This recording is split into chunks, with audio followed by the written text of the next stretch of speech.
Assalamu alaikum. I am Mohammad Sood, Bachelor of Computer Science from Virtual University of Pakistan. This is class number 17 of Window Form Application in VisualStudio.NET framework. Today we will discuss database management tools like Microsoft Access, MySQL, and SQL Server, and so on. Other जो और database management tools हैं उनको भी हम देखेंगे, discuss करेंगे। और database management tools का मतलब ये है कि अब तक हमने जो भी काम किया है, जो भी विंडो एप्लीकेशन यानी कि बनाई है डेस्कटॉप एप्लीकेशन, उसके अंदर जो हम रिकॉर्ड एंटर किया करते थे वो रिकॉर्ड सेफ नहीं होता था, महफूज नहीं होता था। परमानेंटली तौर पर आप चाहते हैं डेटाबेस स्टोर करें कहीं, तो वो हम नहीं कर सकते थे। अब हमने करना क्या है, अब आज से इस क्लास से हम स्टार्ट करेंगे कि किस तरह से हम फ्रंट हैंड और बैक हैंड दोनों को हम यूज़ करके एक एप्लीकेशन डिज़ाइन कर सकें और जिसके अंदर डेटाबेस भी इन्वॉल्व हो। यानी जो रिकॉर्ड जो डेटा फीड करें वो डेटा जो है वो कहीं ना कहीं सेव होना चाहिए, कहीं ना कहीं महफूज हो, ताकि हम उस डेटा को मैनिपुलेट कर सकें, देख सकें, व्यू कर सकें और उससे हम इंफॉर्मेशन ले सकें। तो यानी कि यूँ समझ लीजिए कि विजुअल स्टूडियो .NET फ्रेमवर्क जो है यानी कि उसको हम यूज़ करते हुए, उसका इंटरफेस यूज़ करते हुए बैक हैंड के ऊपर हम कोई डेटाबेस मैनेजमेंट टूल यूज़ करेंगे। हम कोई से मुराद है ये है कि हम कई डेटाबेस मैनेजमेंट टूल यूज़ कर सकते हैं। यहाँ पे ये फैसिलिटी दी गई है कि हम चाहें तो उसमें एसक्यूएल सर्वर माइक्रोसॉफ्ट का जो है उसको यूज़ कर लें एज ए डेटाबेस के तौर पर, या हम चाहें तो माई सिक्वल का डेटाबेस यूज़ कर लें या माइक्रोसॉफ्ट एक्सेस यूज़ कर लें। इसके अलावा और भी हम डेटाबेस हैं, वो भी ओरेकल है, उसको भी हम यूज़ कर सकते हैं। तो ये सारे जो डेटाबेस मैनेजमेंट टूल्स हैं इनको इस्तेमाल किया जा सकता है डेटा को स्टोर करने के लिए। आज हम यूज़ करेंगे सिंपल माइक्रोसॉफ्ट के सबसे इजी यानी कि डेटाबेस मैनेजमेंट टूल है वो है माइक्रोसॉफ्ट एक्सेस। और तकरीबन हर सिस्टम के अंदर जहाँ भी MS ऑफिस इंस्टॉल करते हैं तो उसके साथ माइक्रोसॉफ्ट एक्सेस भी क्या होता है, इंस्टॉल हो जाता है। तो उसको हम थोड़ा यूज़ करेंगे, आज देखेंगे। और उसको हम यूज़ करके देखेंगे कमांड्स के फॉर्म में, यानी कि एसक्यूएल कमांड्स जो होती हैं, जो एसक्यूएल लैंग्वेज है बकायदा एक लैंग्वेज है। जैसे कि हम मुख्य लैंग्वेज हम पढ़ते हैं, जैसे C# को यूज़ कर रहे हैं फ्रंट एंड को डिज़ाइन करने के लिए या यूज़र इंटरफेस डिज़ाइन करने के लिए। इसी तरह से यानी कि डेटाबेस मैनेजमेंट्स को यूज़ करने के लिए भी एक लैंग्वेज बनाई गई, उसका नाम है एसक्यूएल कमांड्स, यानी कि स्ट्रक्चर क्यूरी लैंग्वेज। तो उनमें जो कमांड इस्तेमाल की जाती हैं, डेटा को कैसे स्टोर किया जाता है, डेटा को कैसे रिट्रीव किया जाता है, डेटा को कैसे अपडेट करते हैं, डेटा को कैसे डिलीट किया जाता है, इन सबको हम इसमें देखने की कोशिश करेंगे। उन कमांड्स को इस्तेमाल करेंगे जिनसे ये सारे काम किए जा सकते हैं। ठीक है, तो जनाब अब हम यहाँ पर सबसे पहले तो MS एक्सेस को यूज़ करने की कोशिश करेंगे और डेटाबेस बनाएंगे कि डेटाबेस किस तरह से बनाया जाता है और डेटाबेस बेसिकली है क्या। अच्छा, डेटाबेस को समझने के लिए थोड़ा सा यूँ समझ लीजिए कि डेटाबेस बेसिकली उसकी जो डेफिनेशन है इसको इस तरह से अंडरस्टैंड कर सकते हैं कि database is a collection of related tables that is called database. मिसाल के तौर पर हम इसको यूँ समझ लेते हैं कि आपके पास एक टेबल है और टेबल्स किससे मिलकर बनता है, रॉज एंड कॉलम से मिलकर बनता है। और उसके अंदर जो है हम जो है रॉस जो है हम रिकॉर्ड्स ऐड करते हैं और कॉलम की बुनियाद पर हम उसमें जो एंट्री है, जो डेटा है वो फीड कर रहे होते हैं। तो इसको हम बाकायदा प्रैक्टिकली करके देखते हैं कि किस तरह से डेटाबेस बनाते हैं और किस तरह से उसके अंदर टेबल्स बनाया जाता है। तो जनाब चलते हैं सबसे पहले MS एक्सेस की तरफ। MS एक्सेस, तो ये देखें एक्सेस 2016 है, इसको यूज़ करते हैं। MS ऑफिस के अंदर ये टूल्स, ये एप्लीकेशन अवेलेबल होती है। यहाँ पर देखें सबसे पहले लिखा हुआ है कि ब्लैंक डेटाबेस आपने यूज़ करनी है। तो जनाब आपने कहा जनाब हमने ब्लैंक डेटाबेस यूज़ करनी है, ठीक है, या कस्टम वेब ऐप करना है, हमने कहा जनाब ब्लैंक कर लेते हैं। तो ब्लैंक डेटाबेस चूज़ कर लीजिए आप सबसे पहले। तो इसमें ये पूछेगा आपसे कि डेटाबेस का नाम क्या होगा। आपने डेटाबेस का नाम दिया, फॉर एग्जांपल हम रख देते हैं स्कूल, ठीक है, एक स्कूल के नाम से हम डेटाबेस बनाना चाहते हैं। और कहाँ इसको स्टोर करते हैं डेटाबेस को, फिलहाल इसके लिए हम अभी इसको एज्यूम कर लेते हैं कि जनाब ये जो सेव करेगा C ड्राइव के अंदर एक फोल्डर है यूज़र का, यूज़र में फोल्डर है अदनान का, अदनान के अंदर एक फोल्डर है वन ड्राइव का, वहाँ पे डॉक्यूमेंट है, वहाँ सेव करेगा। लेकिन आप चाहें तो उसको कहीं पर भी सेव कर सकते हैं। हम उसको ऐसा करते हैं कि जनाब इसको डी ड्राइव के अंदर सिंपल डी ड्राइव के अंदर सपोज करें अदनान का फोल्डर है, यहाँ पे हम कॉपी कर लेते हैं, यहाँ पे हम इसको क्रिएट कर लेते हैं। ठीक है, नेक्स्ट टाइम हम इसको वहाँ क्रिएट करेंगे जहाँ पे हम कोई भी visual studio dot net framework के ऊपर जब एप्लीकेशन बनाते हैं, जो फोल्डर चूज करते हैं उसको वहाँ पे रखेंगे। याद रखिएगा। अभी फिलहाल इसको समझने के लिए हम यहाँ पर एक सिंपल किसी भी फोल्डर के अंदर डेटाबेस बना लेते हैं। चाहे तो आप सिंपल इसको आप जो डॉक्यूमेंट का बाय डिफॉल्ट फोल्डर है, आप उधर भी आप इसको रखना चाहें तो रख सकते हैं, ये आपके ऊपर डिपेंड करता है।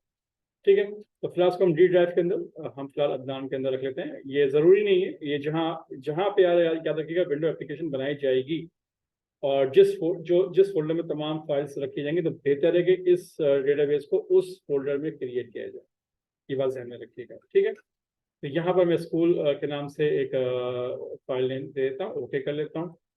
और यहाँ पे देखें लिखा हुआ गया स्कूल। अच्छा, इसका जो एक्सटेंशन है वो लिखा हुआ है ACCDB, यानी एक्सेस डेटाबेस। इसका जो एक्सटेंशन बनेगा, एब्रीविएशन है, वो है एक्सेस डेटाबेस। ठीक है, इसको ध्यान में रखिएगा। तो डी ड्राइव के अंदर अदनान के अंदर एक फोल्डर क्रिएट हो रहा है, इस फोल्डर के अंदर ये फाइल क्रिएट हो रही है। ठीक है, इसको क्रिएट कर लीजिए आप। जब क्रिएट करेंगे तो आपके सामने कुछ इस तरह का एक बना हुआ आएगा, डेटाबेस बन चुका है। डेटाबेस का नाम हमने रखा है स्कूल, और इसके अंदर एक टेबल क्रिएट हो रहा है, लिखा हुआ है टेबल 1। याद रखिएगा डेटाबेस के अंदर क्या होंगे, डेटाबेस की सिंपल डेफिनेशन क्या है, collection of related tables that is called database. Simple definition याद रखिएगा ये। तो आपने क्या किया जनाब, यहाँ पे टेबल क्रिएट करते हैं, राइट क्लिक कीजिए और यहाँ पे देखें लिखा हुआ डिजाइन व्यू। तो आप डिजाइन व्यू पे आ जाइए। जैसे डिजाइन व्यू पे आएंगे तो आपके सामने पूछेगा आपके टेबल का नाम क्या रखना है।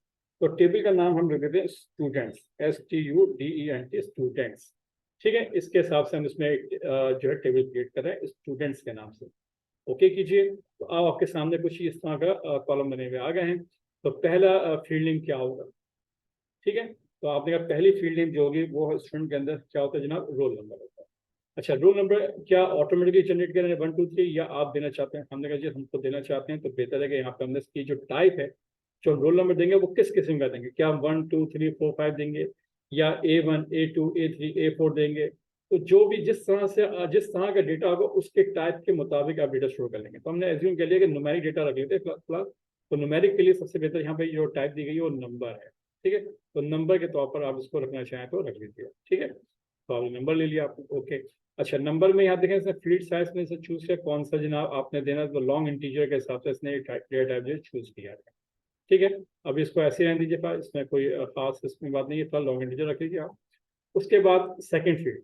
अच्छा, यहाँ पे देखें चाबी बनी हुई। चाबी का मतलब क्या है कि इस फील्ड का पे जो प्राइमरी की सेट हुई है वो क्या है, रोल नंबर। यानी कि रोल नंबर जब आप 1 देंगे, किसी का डेटा एंटर करेंगे, तो दोबारा रोल नंबर 1 आप नहीं दे सकेंगे। ठीक है, प्राइमरी की का मतलब ये होता है। अगर नहीं देना चाहते, यहाँ राइट क्लिक करें और सिंपल प्राइमरी की का ऑप्शन को हटा दें यहाँ से। तो प्राइमरी की का अब ऑप्शन नहीं होगा। अब आप चाहें तो रोल नंबर 1 जो है एक से ज़्यादा दफ़ा भी आप एंटर कर सकते हैं, जो कि रॉन्ग वे, ये ऐसा होता नहीं है। ठीक है, हमेशा यानी कि किसी कोई ना कोई टेबल में ऐसा कॉलम होना चाहिए जो यूनिक हो, जिसकी आइडेंटिफिकेशन बिल्कुल यूनिक हो, जो किसी और की ना हो सके। तो हमने इसमें एज्यूम किया कि जो रोल नंबर है वो हमारे लिए क्या है, वो यूनिक आइडेंटिफिकेशन होगी। तो इसकी प्राइमरी के अंदर रखी है एज ए प्राइमरी की रोल नंबर। ठीक है, अच्छा ये हो गया। उसके बाद हमने कहा स्टूडेंट का नाम आना चाहिए, तो हमने नेम के हिसाब से एक टाइप चूज कर ली। और इसके अंदर नेम के अंदर हमने जो टेक्स्ट लिया वो शॉर्ट टेक्स्ट है, लॉन्ग टेक्स्ट है, आप देना चाहें। चूँकि टेक्स्ट के फॉर्म में नाम देंगे मोहम्मद इमरान, मोहम्मद अली, मोहम्मद खान, तो आपने शॉर्ट टेक्स्ट ले लिया। शॉर्ट टेक्स्ट में बाय डिफॉल्ट जो फील्ड का साइज है वो 255 कैरेक्टर तक आप डेटा दे सकते हैं। तो आपने नहीं जाना 55 तक नहीं, हमें सिर्फ 35 तक का डेटा स्टोर करेंगे। तो हमने उस हिसाब से उसकी फील्ड की टाइप या उसकी साइज जो है वो डिसाइड कर लिया। उसके बाद हमने एक और फील्ड ले ली। फॉर एग्जाम्पल हमने कहा जनाब फिलहाल हम ले लेते हैं फादर नेम। ठीक है, फादर नेम ले लिया आपने। अच्छा, फील्ड का नाम रखते वक्त ख्याल कीजिएगा, बेहतर तरीक़ाकार ये कि जब भी फील्ड का नाम दें तो उसमें कोई स्पेशल कैरेक्टर इस्तेमाल ना करें, यानी कि आप स्पेस, डैश, कुछ और इस्तेमाल ना करें। बेहतर है कि आपने जैसे फादर नेम दिया, 2 वर्ड्स हैं, तो फादर और नेम को मिला के लिखें, या चाहें तो बीच में आप अंडरस्कोर यूज़ कर सकते हैं।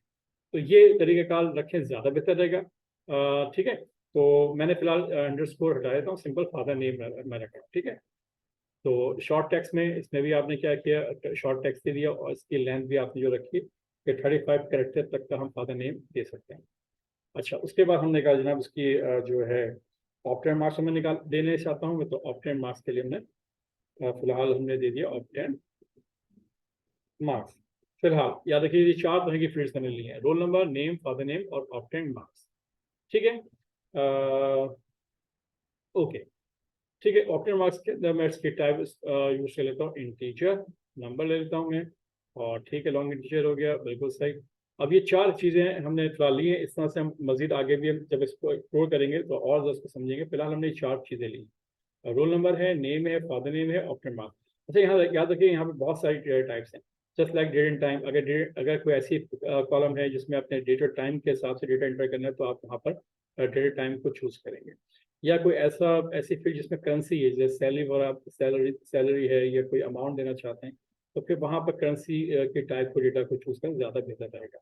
ठीक है, इसी तरह से कुछ ऐसी फील्ड हो सकती है, ऐसी फील्ड हो सकती है, ऐसा कॉलम हो सकता है जिसके अंदर आपको यस और नो देना, बस यानी ट्रू और फॉल्स कह लीजिए, यस नो कह लीजिए, तो फिर उसके लिए आप यस और नो के टाइप चूज कर सकते हैं। तो ये डिफरेंट डेटा टाइप्स आपके पास हैं जिन जो आपके रिक्वायरमेंट के मुताबिक आप वो चूज कर सकते हैं। तो फिलहाल हमने अपने इस प्रोग्राम के अंदर, इस डेटाबेस के टेबल के अंदर हमने सिंपल नंबर और शॉर्ट टेक्स्ट को लिया है और इनको यूज कर रहे हैं फिलहाल। ठीक है, आगे चल के हम थोड़ा सा चेंज भी करेंगे, तो लेकिन आज चूंकि पहली क्लास से थोड़ा समझने के लिए हमने इस तरह से इस्तेमाल किया। ठीक है, अच्छा, इसको करने के बाद आपने क्या करना है, इसको सेव कर लिया आपने, ठीक है।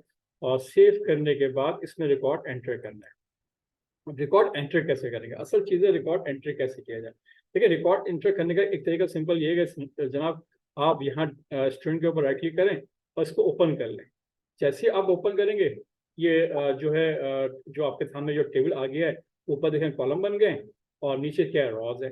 अब रोल नंबर के अंदर कॉलम के अंदर क्या देना है, तो रोल नंबर 1 देना है आपने। नाम के कॉलम में क्या देना है आपने, नाम देना है आपने, सपोज करें। और फादर नेम के अंदर क्या देना है आपने, फादर नेम दे दीजिए, सपोज करें। ठीक है, और ऑप्टेन मार्क्स में आपने देना चाहते हैं, आपने दे दी जनाब।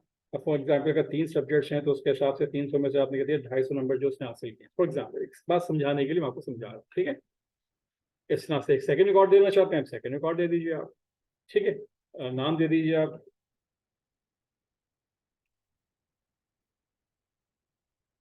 और इस तरह से आपने एक फादर नेम देना है अपने।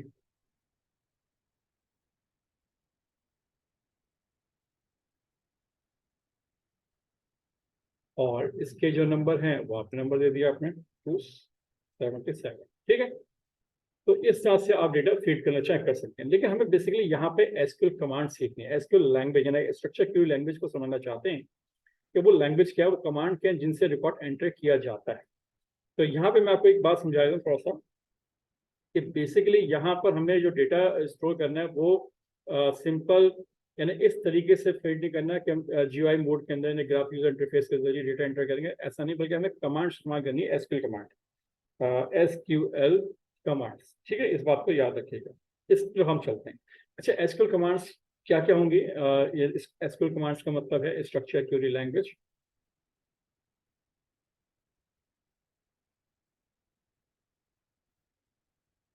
ठीक है, स्ट्रक्चर क्वेरी लैंग्वेज।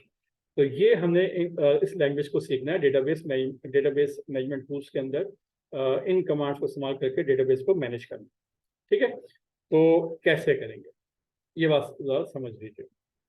इसमें 4 कॉमन कमांड्स हैं जिनको इस्तेमाल करना है। वैसे तो खैर इसका पूरा एक अलग मतलब एक कोर्स आउटलाइन मैं इंशाल्लाह बनाऊंगा पूरी एसक्यूएल के ऊपर। लेकिन फिलहाल भी यहाँ पे चूंकि हमें सिंपल अपने सी शार्प लैंग्वेज के जरिए डॉट नेट फ्रेमवर्क के यूजर इंटरफेस को यूज करते हुए हमने डेटाबेस के साथ उसका लिंक पैदा करना है, उसका यूजर इंटरफेस के साथ पीछे बैकएंड पे डेटाबेस इस्तेमाल करना है। तो उसके लिए जो सिंपल कमांड अभी हमने यूज करनी है वो मैं आपको सिखा रहा हूँ। बाकायदा एसक्यूएल लैंग्वेज को हम डिस्कस नहीं करेंगे, लेकिन फिलहाल सिंपल जो कमांड हम यूज करेंगे उनको हमें समझना जरूरी है। ठीक है, तो पहली कमांड जो हम इस्तेमाल करेंगे कि how to record insert, how to record insert in the table. ठीक है, इस बात को समझ लीजिए। पहला काम क्या है कि रिकॉर्ड को क्या करना है,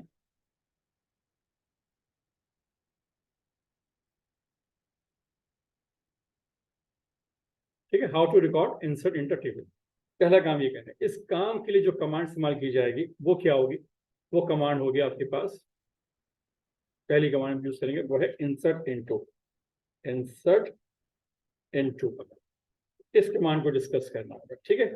दूसरी कमांड क्या है? How to record retrieve.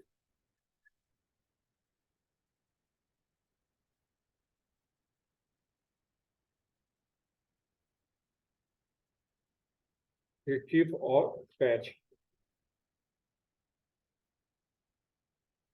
Fetch from table, ठीक है। How to record, retrieve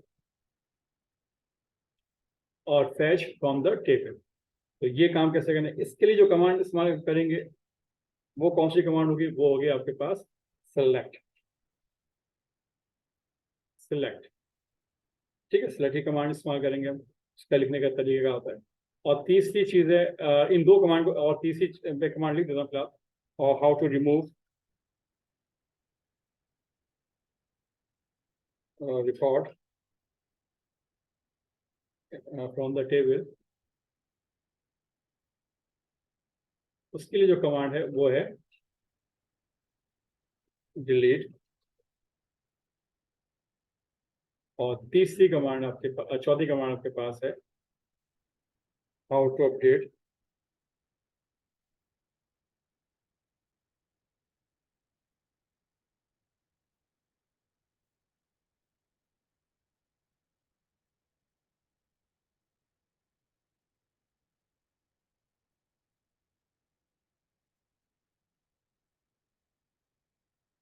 in the table. तो इसके लिए जो कमांड हम यूज करेंगे, चौथी कमांड वो होगी अपडेट, ठीक है। ये चार कमांड्स हमने पढ़ी। ये चार जो कमांड्स हैं, इंसर्ट इनटू की कमांड्स, सेलेक्ट की कमांड्स, डिलीट की कमांड्स और अपडेट, इनको हमने इस्तेमाल कर, ठीक है।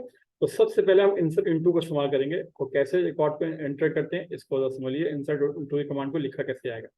अच्छा, इसको लिखने का अंदाज क्या होगा? इसको लिखेंगे किस तरह से? आप इंसर्ट इनटू लिखेंगे और उसके बाद यहाँ लिखेंगे वैल्यूज। या इसके दो तरीके हैं लिखने के। एक तरीका तो है कि सिंपल आप ये लिखेंगे कौन कौन से फील्ड्स, जस्ट लाइक आपने कहा रोल नंबर।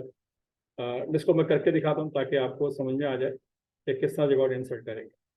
तो इसको करने के लिए सबसे पहले कहाँ जाइए? आप डेटाबेस में जाइए, सॉरी, इसमें फील्ड्स में चले जाइए या क्रिएट में चले जाइए।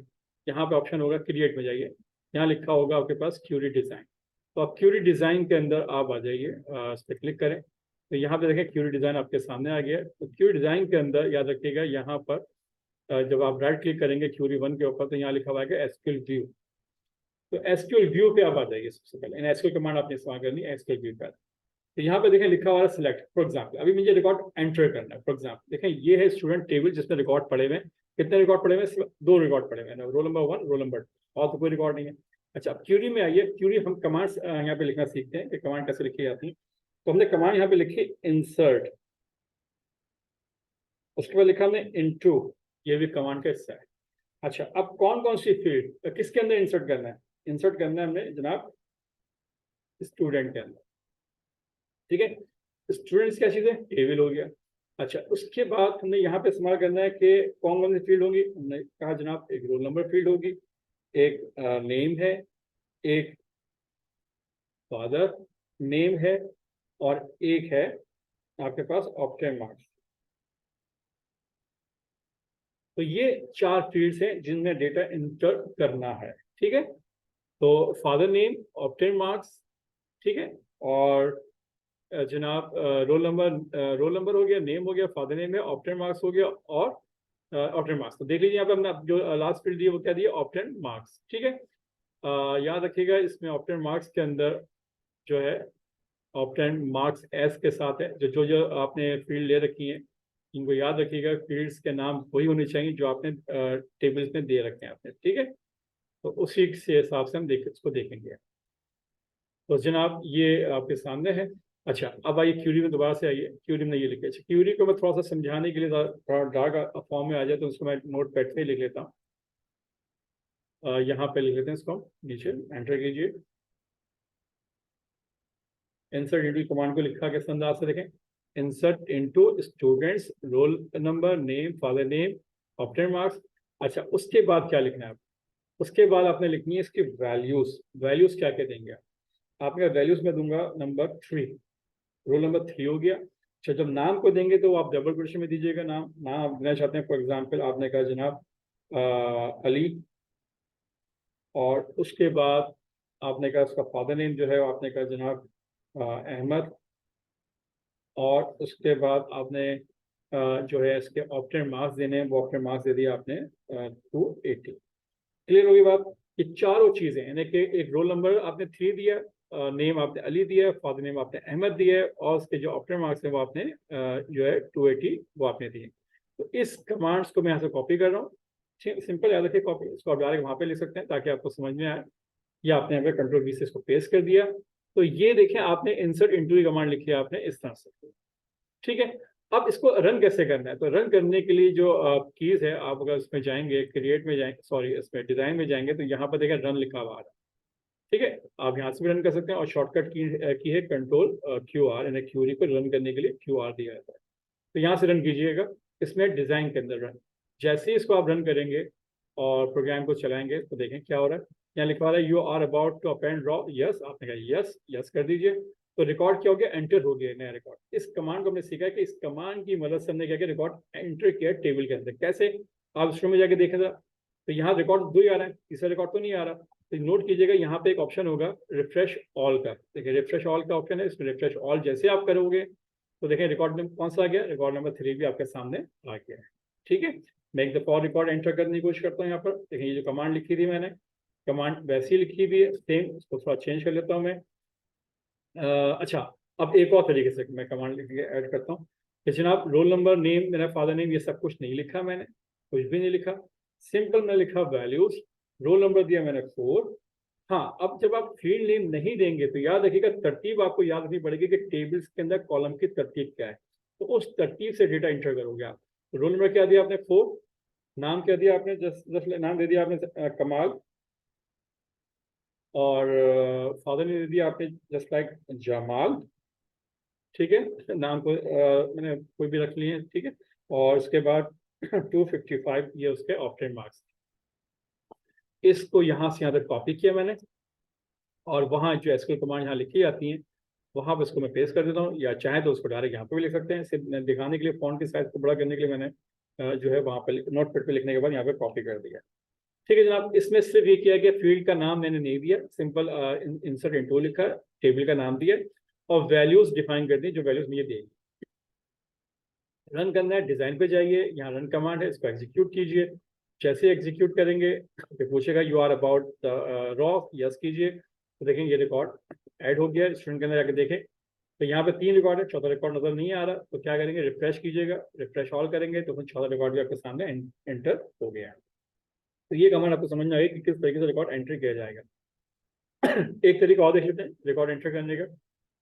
एक तरीका ये है कि कि आपने स्टूडेंट्स के बाद आपने फील्ड नेम दिया, आपने जनाब सिंपल रोल नंबर, और आपने कहा जनाब मैंने सिर्फ नेम देना चाहता हूँ, और उसके बाद ऑप्टेन मार्क देना चाहता हूँ 275। ठीक है, और बाकी चीज़ें, सॉरी ऑप्टेन मार्क्स।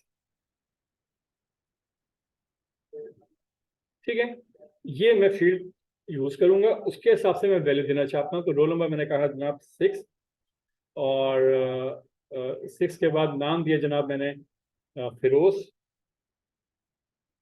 और फादर नेम दे दिया मैंने फरहान। ठीक है जनाब, और ऑप्टेन मार्क्स दिए 55। तो याद रखिएगा, अब फरहान देने की जरूरत नहीं है क्योंकि मुझे फादर नेम तो देना ही नहीं है। तो फादर नेम आप नहीं देंगे, आप सिंपल 3 जो है आइटम्स आप इसमें एंटर करेंगे, 3 फील्ड के आइटम सिलेक्ट करने के, रोल नंबर और नेम और ऑप्टेन मार्क्स। यानी आपने 3 फील्ड दे रखी है, रोल नंबर, नेम और ऑप्टेन मार्क्स। तो ऐसा भी करना चाहें तो आप कर सकते हैं, डिपेंड योर रिक्वायरमेंट। तो इससे होगा क्या, इससे ये होगा कि आपके फादर नेम में डेटा एंटर नहीं होगा, लेकिन उसमें जो डेटा है वो एंटर हो जाएगा। तो इस तरीके से भी डेटा अगर एंटर करने की जरूरत पड़े तो आप कर सकते हैं। तो इसको जाइए क्यूरी के अंदर और इसको कॉपी कीजिए यहाँ पर, तो नोट कीजिएगा, जब आप फील्ड दे रहे हैं तो फील्ड की तरतीब के हिसाब से आपको डेटा फीड करना पड़ेगा। पहले रोल नंबर, फिर नेम और फिर उसके बाद ऑप्शन मार्क्स। आप डिज़ाइन पे जाइए, रन कीजिए और यस कीजिए, ये रिकॉर्ड एंटर हो चुका है। स्टूडेंट में जाइए, आपके पास पहले के रिकॉर्ड नजर आ रहे हैं। अगर नए रिकॉर्ड जो आपने एंटर किया है उसको देखना चाहते हैं तो रिफ्रेश कीजिए। रिफ्रेश ऑल करेंगे, देखें चौथा रिकॉर्ड आपके पांचवें रिकॉर्ड आपके सामने आ गया है। लेकिन इसमें बात नोट कीजिएगा, फादर नेम एंटर नहीं हुआ है। तो इस तरह से भी करना चाहें तो आप रिकॉर्ड इंसर्ट कर सकते हैं। तो यहाँ तक आपको एक बात समझ में आ गई है कि किस तरह से रिकॉर्ड एंटर हम करना चाहें तो कर सकते हैं। ये बात क्लियर हो गई? ओके। अच्छा, अब एक रिकॉर्ड एक और हम देख लेते हैं कि अब रिकॉर्ड इंसर्ट नहीं करते बल्कि रिकॉर्ड रिट्रीव करके देखते हैं कि रिकॉर्ड रिट्रीव कैसे करेंगे। आप कहेंगे सर रिकॉर्ड को रिट्रीव करने की क्या जरूरत है? आप डायरेक्टली यहाँ पर क्लिक कीजिए, रिकॉर्ड नजर आ जाएंगे आपको। बिल्कुल सही है, लेकिन चूंकि हमें कमांड्स देखनी है, हमें एसक्यूएल कमांड्स को हमें पढ़ना है कि उन कौन कौन सी कमांड्स हैं जिनसे हम रिकॉर्ड को रिट्रीव कर सकते हैं, फैच कर सकते हैं। तो इसके लिए आपको मैंने कमांड सिखाई थी, वो कौन सी थी? हाउ टू रिकॉर्ड, रिट्रीव और फैच फ्रॉम द टेबल। वो कमांड है सिलेक्ट। अब सिलेक्ट कमांड कैसे लिखेंगे, इसके लिखने का तरीकेकार क्या होगा, इसको समझ लीजिए आप। जब भी कमांड लिखेंगे तो इस तरह से लिखा जाएगा। आप देखिएगा कि यहाँ पर आप लिखेंगे सिंपल सिलेक्ट, ठीक है। उसके बाद देंगे आप एस्टेरिक। एस्टेरिक का मतलब क्या? तमाम फील्ड्स, जितनी भी फील्ड्स हैं, एस्टेरिक। और उसके बाद देंगे आप फ्रॉम। फ्रॉम का मतलब है किस टेबल से आपको डेटा चाहिए। और फ्रॉम के बाद टेबल का नाम क्या था? Student, STUDENT, students. ये लिखेंगे तो तमाम के तमाम रिकॉर्ड्स आपको रिट्रीव हो जाएंगे। इस कमांड को मैं कॉपी करता हूँ और मैं वहाँ पर पेस्ट करता हूँ यहाँ पर क्यूरी के अंदर, और इस कमांड को एग्जीक्यूट करते हैं। डिज़ाइन पे जाइए, रन कीजिए। जैसे ही रन करेंगे देखें रिकॉर्ड आपके सामने सारे आ गए। ये बात समझ में आ रही है? तो इस तरीके से रिकॉर्ड रिट्रीव किए जाते हैं। अच्छा, इसी क्यूरी को थोड़ा चेंज करते हैं, किसी और अंदाज से देखते हैं। व्यू में जाइए। मैंने कहा रिकॉर्ड मुझे सारे नहीं चाहिए, मैं ऐसे करना चाहता हूँ। अब आप समझ लीजिए कि रिकॉर्ड रिट्रीव करने के भी कई तरीके हो सकते हैं। एक तरीका तो ये था। दूसरा तरीका ये हो सकता है कि जनाब आप लिखें सेलेक्ट,